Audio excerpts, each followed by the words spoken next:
Hello. Uh, it's me, Dying Elledge. I finished my World Eater's army so far. 31 of them are done. Damn, my nose is shiny. Uh, so, I have never made a video like this on YouTube. Only my games and stuff. No actual face reveal. If it's I don't know if my thumbnail for the Mortal Kombat 1 video still has my face in there. But this is an actual face reveal on the channel, which I don't care. I'm 16. I don't have a camera. I don't really care that much. But I've been really passionate about these for a couple months, and I've been into Warhammer for, I'd say, 3 years now, but never got to actually involve myself in any of the painting until recently. So I've had a blast. I have painted 31 from one of the combat patrols for the World Eaters. There's 2 combat patrols, and then there's the Gorefist Slaughter. I think it's the third one. It's like a combat patrol. I'll talk about that one later. I have the box 2. I mean, I don't really gotta show the box. Just search it up. I'll end up, we're gonna go into detail about why I like these guys specifically, what I did, what I used. So if you haven't seen my TikTok, I'm not going to show these individually because the focusing is not really working right now. Don't know why, probably the big ass light that I use that's bright. But I've painted, they've all been pretty good. I'm happy with a lot of them, especially my last one, the Lord Embedcatus. Remember, dumb, Warhammer name. Really proud of this one. I've done only the blood effects, like the actual blood, that like stringing with the glue. I've only done that with half of them. I will be doing the other half soon. But I did on that one, and I said the first like 15 to 16 I did.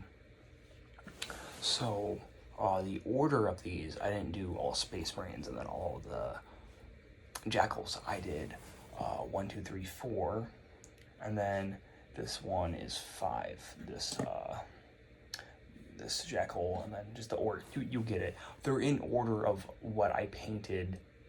The Marines are in order of what I painted them, and the Jackals are in order of what I painted them.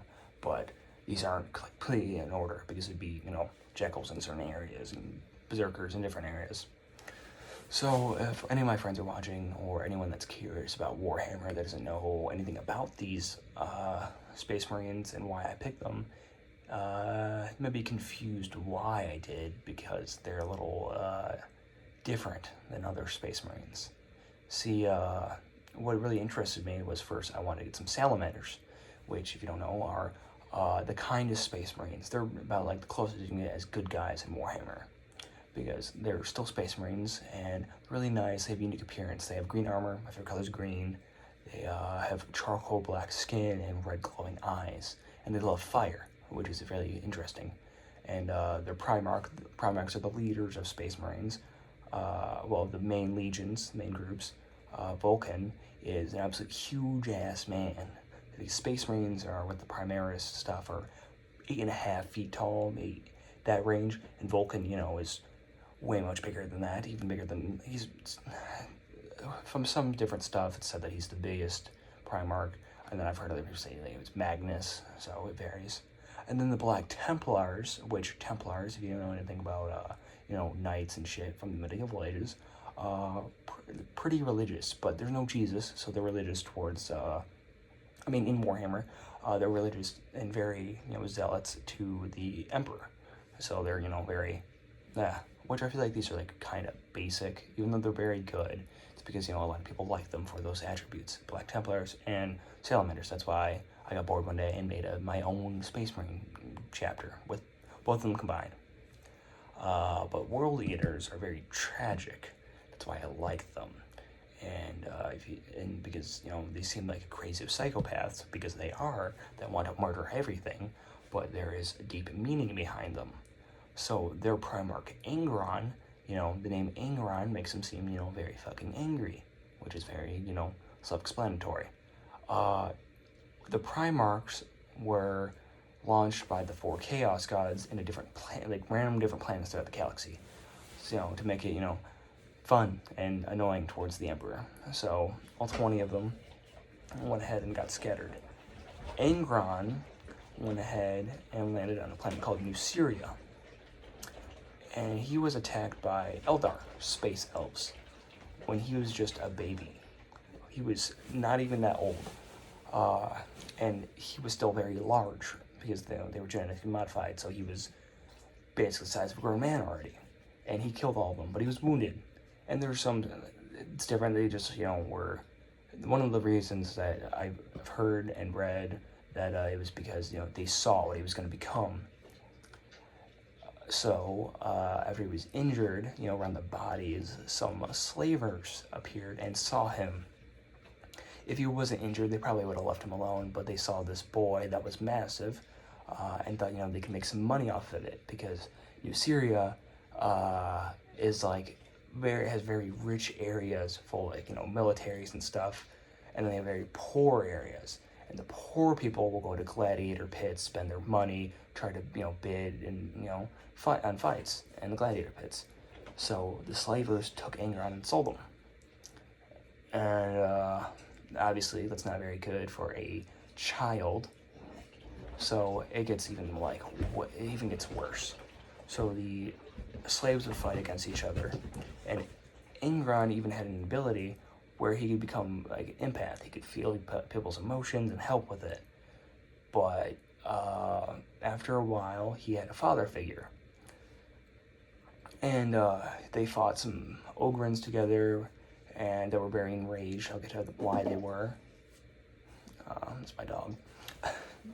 But the reason why they were enraged is because they had something called the Butcher's Nails, which, if you ever see, mainly the World Eaters and Angron had these cords in their head. And these are different from, Perturabo, another Primarch, and Horus both had cords, but they're completely different. Perturabo had a computer in his head, so supercomputer, he's made him smarter, makes sense. And then Horus, I'm not actually sure why, I should read on why, but, he went into chaos, which is probably, one of the reasons why. But, Angrons, and the, Ogrins, it made them very violent. But Angron and his father figure killed both of the Ogrins. And afterwards, the gladiators wanted Angron to kill his father figure. And he didn't want to. He didn't want to at all. It was his father figure. When he hesitated, they shoved something called the Butcher's Nails in his head, which is an old world tech. Old world tech means not like current modern Earth. It's from the dark age of technology and like the peak of human technology when we had AI, everything. But there was an AI rebellion. But they had managed to use this tech and shoved it into his brain. And it also didn't fit because his brain was very complex. So it slowly kills him. But what it also does is make it so you can't feel any other emotion than rage and anger, unless you want your brain to hurt, like an insane, deadly amount. Angron being a Primarch is able to survive it. There are humans, but it's that humans can survive it too. It's just because Angron's brain was cut up. And so he killed his father figure, and had no idea what happened because he just went frothing at the mouth and butchered him. And he was not happy. And these nails took away his empath abilities, which, there's theories that he was made for that reason, to be, empathetic, but it never worked out.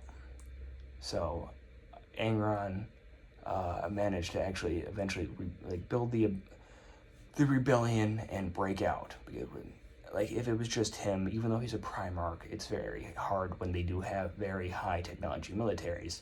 But when you get all the gladiators, then it works. They took over cities, then went through them, and they were hiding in the mountains. And they were out there for a few years. And they were cornered, and Angron wanted to die with his brothers and sisters, wanting to protect them. But the Emperor finally showed up, found his son, and beamed him up, teleported him up to the ship. And Angron got to see all of his gladiator friends die right in front of him. And he couldn't do anything about it. He was pissed. He tore easily just beat into a pulp, a Custodes, which is a high like they're some form of space marine, not really, but they're higher up there. They're the royal guards of the emperor, and he didn't want to serve the world eaters that he was given to. He hated his father for taking him away from his death, and protecting his people. So anytime any of the warhounds, which were the world leaders at the time, entered his room, he would kill them. And until Karn is a very popular character. I want to paint eventually. He's probably going to be the next one I paint after some Terminators. I'm trying to go back and forth on, what I want to do with that, which ones I want to paint. But he bonded with Ingron. And skipping through all that, it made so much sense that the world leaders would worship Khorne, the blood god, the Lord of Skulls. Blood for the blood god, skulls for the skull throne. And it's actually really depressing. There are other legions that are sad. Like all of the chaos legions had terrible lives. And I like Ingron's the most. They have a form of honor, and that's why I like their designs. Ingron has an amazing model. When I get enough skill level to paint him, I can't wait.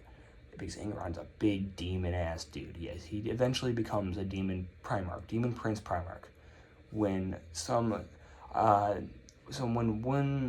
worshippers of the Chaos Gods, end up doing enough, they become a Demon Prince, which is, they're turned into a demon.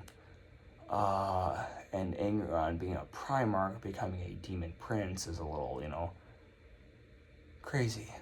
And he looks amazing.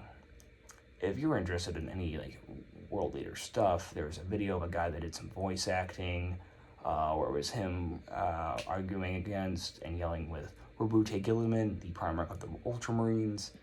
He did a really good job with that. There's another guy that voice acted it. I think he did better with Guilliman, but I think he did a good job as Ingron, but I didn't like the filter. He did a weird voice filter. But all of the world leaders wanted to become like their dad, and use the butcher's nails.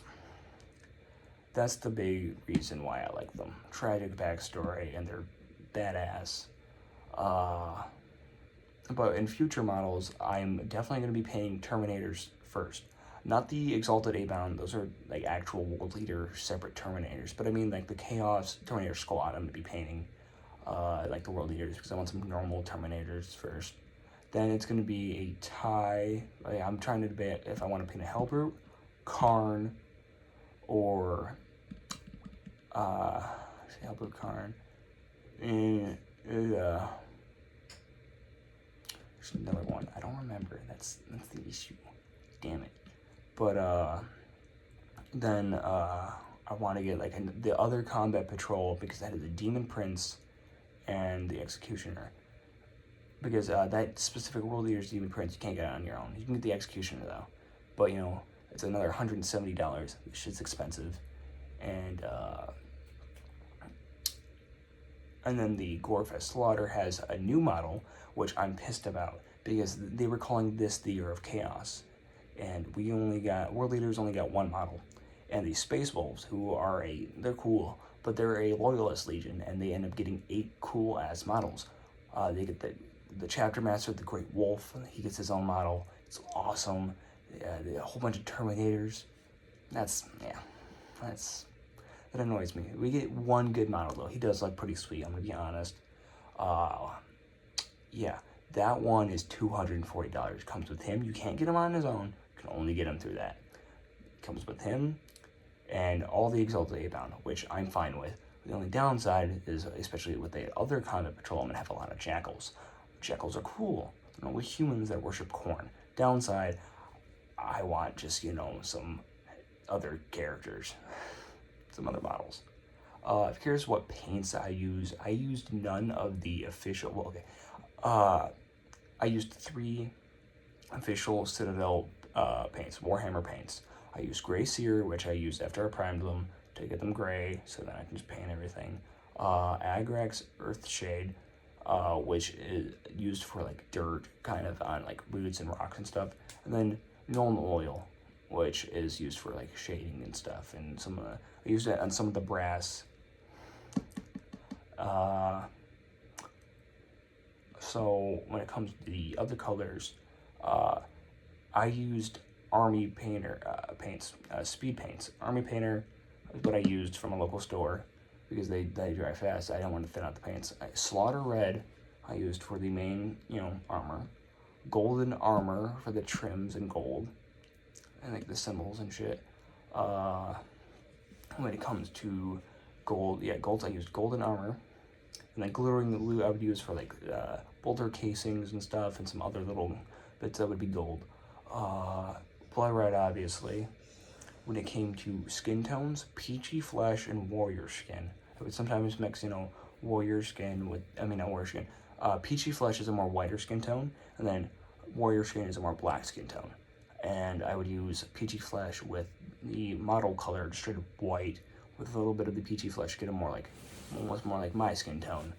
Because some of them are just, I don't want all of them to be a little orange. And some of the skin tones are a little hard to do, especially on faces. I fucking suck at faces. I hope I get better. Then for blues, I use Beowulf Blue, which is a darker one. Magic Blue was a lighter blue, which I used for plasma pistols. I had Broadsword Silver. Then I had Graveyard Gray, which I used for, just like rocks.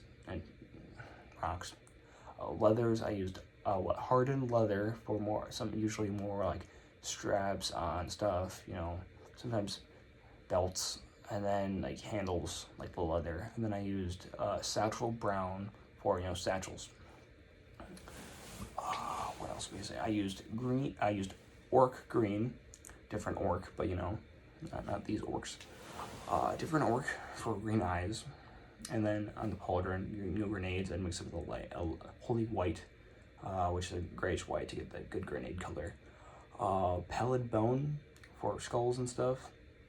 Then Grim Black. So a bunch of this stuff, I mixed like other colors around as well. Like, what else do we have? Oh, my nose is itchy. For the base, like for the chain axes and chain swords, the base of it is a black mixed with the broadsword silver to get a darker black. I have around the vents and some of the extra blades on there, like a hardened leather mixed with the silver to get that nice little color differential, and just the actual like chain bits, like chain blades. The belt will be silver. I don't remember what a lot of the others I used, but like on the shoulder pauldrons with the whirligig symbol where it has the planet, I would use Beowulf Blue mixed with the holy white, and it would come out like a good like watery color, like ocean color, and then I just used the green, and then boom. For the demon engine, on the Juggernaut, I actually created my own brass, which I think was I just used gold, some silver, and then I mixed some other stuff in there to get a really good brass color. I'm gonna be doing that for Angron. So I'm only gonna be using the brass color for actual demon stuff. A demon, then we're gonna end up having, like Angron, that stuff. But gold strictly for the World Eaters. Because World Eaters do use brass, but I wanted color difference here. So that's about it. I will be adding the foliage and the grass bits eventually, but yeah, that's about it. Hope you enjoyed. Maybe you can get into Warhammer. I'm proud of these. Thank you. Bye.